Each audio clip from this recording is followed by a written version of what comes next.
Kaj potihem upate, vendar tega na glas ne rečete?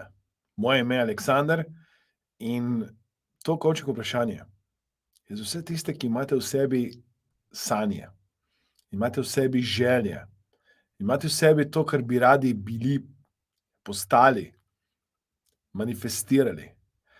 Vendar tega ne morete ali pa ne zmorete ali pa vas je strah jasno, odločno na glas povedati, vprašati.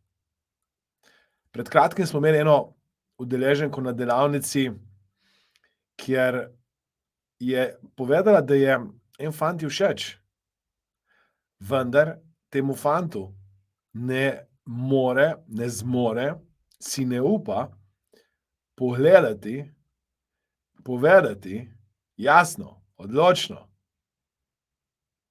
da ji je všeč in potem dobiti odgovor. In seveda, zdaj boste rekli, to je fantovska stvar, fantje morajo to narediti in bla, bla, bla, bla, bla, bla. Vendar ona v njeni glavi ima 1000 in en scenarij, kako bi lahko bila skupaj, kaj bi se počela, in morda je to samo konstrukt njenega uma.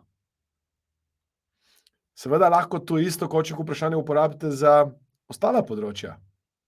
Včasih se ne upate vprašati za pomoč, včasih se ne upate na glas povedati, kaj vas moti, včasih si ne upate izraziti svojih želja in v sebi imate potencial, sposobnost, moč, zmožnost, da spremenite vašo realnost.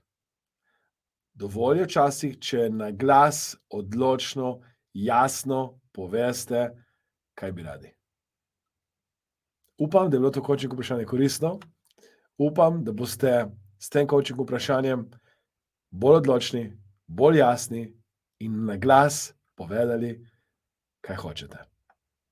Ljudje vam ne morejo brati misli, če ne poveste, kaj je tisto, kar bi radi. Hvala, ker ste delili, upam, komentirali, všečkali to coaching vprašanje. Se vidimo na naslednjem.